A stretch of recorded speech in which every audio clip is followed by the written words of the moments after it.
Sebelum pertanyaan saya tadi terkait dengan sosok-sosok yang dikatakan dekat dengan Pak Luhut Binsar Panjaitan, Menko Marinvest, Maritim dan Investasi. Saya ingin tanya dulu ke Bung Ali Muhtar Ngabalin. Bung Ali, jadi ini yakin betul, ini kita mudah-mudahan berharap bahwa COVID akan segera berakhir, minimal kemudian sudah punya kekebalan kelompok sehingga ada kegiatan yang produktif yang jauh lebih meningkat. Dengan pemilihan para menteri baru ini nantinya, maka ini adalah the right man in the right place. And the right job. And the right job. Silakan. Yes. Ya, kalau soal Pak Fahru Rozi dan Pak Letnan Jenderal Terawan, saya mau bilang kepada publik tanah air dan insya Allah kita akan sepakat bahwa beliau-beliau ini adalah jenderal-jenderal terpilih, jenderal-jenderal terbaik bagi bangsa dan negara ini. Jangankan jabatan, pangkat, dan waktu mereka, nyawa mereka pernah persembahkan untuk bangsa dan negara ini. Jadi kalau hanya soal geser ke sana, geser kemari, saya kira politik yang mereka kembangkan ini adalah politik negara, dan itu sama sekali tidak kita ragukan kapasitas beliau berdua. Baik Bang Fahru, saya cukup lama kenal, kemudian begitu juga dengan Pak Dr. Terawan. Apa hubungannya dengan apa yang terjadi dengan Pak Jokowi dan Pak Luhut? Tidak ada masalah, baik saja. Dan saya juga tahu bagaimana watak dan kepribadian Pak Luhut dalam usia yang luar biasa, jam terbangnya. Tinggal sisa-sisa waktu ini dipersembahkan pengabdiannya kepada bangsa dan negara. Saya konfirmasi dulu karena Anda sudah masuk ke pertanyaan saya itu, bahwa Pak Fahru Rozi dan Pak Terawan kan benar dekat dengan Pak Luhut? Oh ya, bagaimana mungkin tidak, karena ini kan sesama jenderal, sesama tentara, pasti antara senior dengan junior. Itu normal-normal saja. Bagi kita anak-anak tentara ini juga dekat sekali semua dengan tentara-tentara itu. Artinya muncul pertanyaan ketika kemudian ada dua jenderal dari yang sangat dekat dengan Pak Luhut lalu kemudian diganti, ada apa Pak Luhut dengan Pak Jokowi? Boleh saya tanya seperti itu, Bung Ali? Sangat boleh. Tajam lagi sedikit tidak apa-apa. Tidak ada masalah. Silakan. Iya, kan baik Pak Luhut maupun siapa saja kan tahu bahwa apa yang sekarang dalam kedudukan dan tugas beliau-beliau ini kan tahu bahwa presiden itu memiliki kekuasaan tertinggi. Presiden memiliki hak prerogatif. Karena itulah presiden yang bisa memberikan evaluasi terhadap kinerja para pembantunya, dan tentu saja bagi 1 tahun kurang lebih ini banyak hal yang telah dilakukan juga oleh Dr. Terawan di Menteri Kesehatan maupun dengan Bang Fahru Rozi. Jadi saya mau bilang kepada Bung Aiman, Bang Mas Yunarto dan seluruh rakyat Indonesia, everything no problem. And semuanya dalam suasana yang baik-baik saja. Dan insya Allah kabinet resapel ini akan menjalankan tugas dengan penuh tanggung jawab dan lebih baik. Itu saya yakin, penuh dengan keyakinan. Oke, Bung Toto, Anda punya bacaan lain soal ini? Karena saya melihat bahwa tadi saya sebutkan 2 nama yang begitu dekat dengan Pak Luhut Binsar Panjaitan dan harus terpental dari kursi menteri. Saya melihat lebih luas begini ya. Yang latar belakang nama-nama yang muncul, popularitas nama-nama yang muncul di persepsi publik, ini tanda kutip sekarang lebih Jokowi. Jadi nuansa dari kebergantungan pada para kingmaker tanda kutip ya, para stakeholder yang dianggap berpengaruh besar dalam menentukan nama-nama di kabinet, sepertinya sekarang agak dikikis. Kalau kita lihat misalnya pola pertama, cenderung yang masuk adalah orang-orang yang memiliki latar belakang profesional dan latar belakang ekonomi. Misalnya dengan munculnya nama M. Lutfi, itu kan menambah ya, dari sosok Erick Thohir, lalu ada Sandiaga Uno, dulu Bahlil. Ini agak mirip sebenarnya dengan gaya Jokowi yang juga berlatar belakang pengusaha, bicara akselerasi, tidak suka dengan birokrasi, lalu ada juga nama Budi Sadikin. Saya melihat ada pola pikir Jokowi yang ingin coba diterapkan di sini. Ketika bicara Budi Sadikin masuk di Kementerian Kesehatan. Dia berbicara kebutuhan saat ini yang dibutuhkan adalah kemampuan manajerial misalnya. Kemampuan seorang CEO. Harus diakui Budi Sadikin tangan dingin ketika berbicara perusahaan. Dan boleh saya katakan ini sejarah Indonesia mengangkat Menteri Kesehatan bukan dari dokter? Setahu saya pernah 2 kali. Ini kedua kalinya, saya lupa di tahun berapa sebelumnya. Nanti saya tanyakan Tetapi memang ini hal yang tidak lumrah ya. Tapi balik lagi, saya malah melihat ini upaya Jokowi mencoba mengimbangi kesesuaian dari uji coba sebelumnya yang dianggap gagal. Ternyata dalam menghadapi pandemi tidak butuh sekedar seorang spesialis, tapi orang yang lebih generalis yang mengelola manajemen secara lebih luas. Yang kedua, contoh dalam konteks Gus Yakut. Ini bagaimana Jokowi mencoba mengembalikan, uji coba menempatkan non Nahdlatul Ulama, kemudian didasari pada kondisi terkini. Kita tahu konteks ideologi semakin kencang juga dalam pro dan kontra, dimunculkan kembali sosok Nahdlatul Ulama. Dan kita tahu Gus Yakut cenderung berani bersikap keras dan tegas dalam konteks menghadapi lembaga-lembaga atau ormas-ormas yang intoleran. Saya mau tanya nanti, ada dua pertanyaan saya. Pertama soal Menteri Kesehatan yang bukan dari dokter dan Gus Yakut. Anda tadi sebutkan soal Gus Yakut. Saya ingin coba kemudian mengelaborasi soal Gus Yakut dan juga Menteri Kesehatan ini. Pertama Gus Yakut, Anda katakan tadi karena Anda mengatakan bahwa saya terjemahkan bahwa Gus Yakut ini adalah pimpinan tertinggi dari Banser. Anda mengatakan sebagai pemerintah ingin menunjukkan bahwa ada kekuatan pembanding dibandingkan misalnya dengan katakanlah gerakan FPI misalnya. Bung Toto. Saya pikir ini negara tuh tidak berhadapan dengan FPI saja ya. Salah kalau ada orang mengatakan negara berhadapan dengan FPI.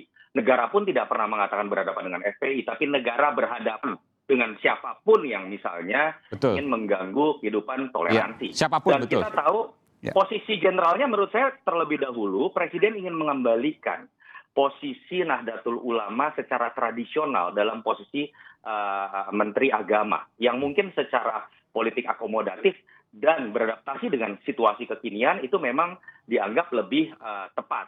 Yang kedua, secara lebih spesifik kenapa dimunculkan nama Gus Yakut bukan nama-nama yang lain. Nah, ini memang menjadi menarik ya karena nama ini cenderung memang lebih diingat orang bukan dalam konteks secara akademis, bukan dalam konteks secara bicara keilmuan, tetapi sepak terjang dari Gus Yakut di lapangan, di masyarakat, itulah yang paling diingat orang, terutama dalam ketegasannya berhadapan dengan isu-isu intoleran tadi. Hal yang sama, pertanyaan yang sama, Bung Ali Mohtar Ngabalin, Ketua Umum GP Ansor, kemudian diangkat menjadi Menteri Agama. Apakah terkait dengan dinamika politik saat ini? Di mana kita sebutkan bahwa beberapa pekan lalu, bahkan sebulan lebih, kemudian kita dipertontonkan dengan bagaimana kemudian ada demokrasi, bandul demokrasi yang bergerak begitu cepat oleh FPI misalnya. Menteri Agama itu bukan hanya urus agama Islam. Itu yang harus dimengerti, Mas Aiman. Menteri Agama itu mengurus agama Katolik, mengurus agama Protestan, Hindu, Buddha, Konghucu, dan bahkan aliran kepercayaan. Karena itu memang sepak terjang yang dibutuhkan bagi Bapak Presiden dengan sosok Gus Yakut. Kan kita tahu, beliau ini kan putra dari Kiai Khalil Bisri. Kemudian Kiai Khalil Bisri sendiri adalah putra dari Kiai Bisri Mustafa.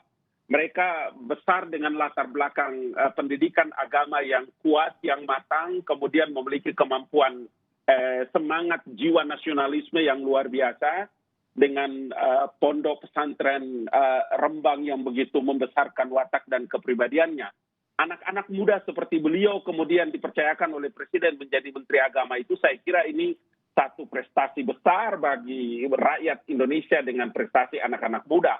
Karena itu bukan saja orang-orang Islam seperti kami-kami anak-anak Islam bersemangat, berterima kasih, tetapi saya mendapat telepon dari beberapa uskup, kemudian pastor, kemudian juga ada kawan-kawan yang saya kenal dekat dengan jamaah tablik ya, yang waktu kami di Makassar, kemudian tadi juga saya mendapat telepon dari Medan dan mereka menyampaikan apresiasi dan terima kasih, kemudian meneruskan salam kepada Presiden. Artinya apa? Memang publik hari ini ya, umat beragama ini senang kemudian dengan pilihan ini dan kita berharap Gus Yakut ini benar-benar bisa menjalankan tugas. Jadi Anda membantah bahwa pemilihan Gus Yakut ini tidak terkait dengan apa yang kita saksikan beberapa pekan terakhir ini? Oh ya, kalau sebagai organisasi Banser yang tadi Mas Aiman sebutkan, saya kira semua organisasi pemuda Islam atau seperti Ansor dan Banser kan kita tahu siapa-siapa yang menyebarkan ajaran intoleran, siapa-siapa yang menyebarkan ajaran radikal di Republik ini tidak ada pilihan lain kecuali harus melakukan perlawanan. Dan itu bagi teman-teman Banser bukan saja dan khususnya kawan-kawan Ansor bukan saja baru hari ini, tetapi dari dulu watak dan kepribadian mereka cinta kepada bangsa dan negara ini. Meskipun tetap harus dalam koridor hukum gitu. karena kemudian tidak bisa semena-mena siapapun itu, karena harus tetap dalam koridor hukum. Ya. Siapapun itu, baik dari kelompok manapun. Tentu tadi disampaikan Pasti. negara melawan siapapun. Siapapun artinya bisa dari kelompok manapun yang kemudian melanggar kesepakatan berupa hukum tadi. Saya ingin ke Bung Toto. Bung Toto, ini menarik.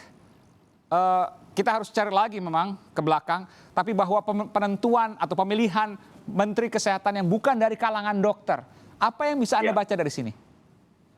Iya, kita tahu ya bagaimana apa yang diterjemahkan out of the box oleh Jokowi ini seringkali mengagetkan kan. Sebetulnya kemunculan Fahru Rozi misalnya kemarin itu juga tanda kutip upaya out of the box tadi begitu kan. Nadiem misalnya di posisi Kementerian Pendidikan itu juga upaya out of the box tadi.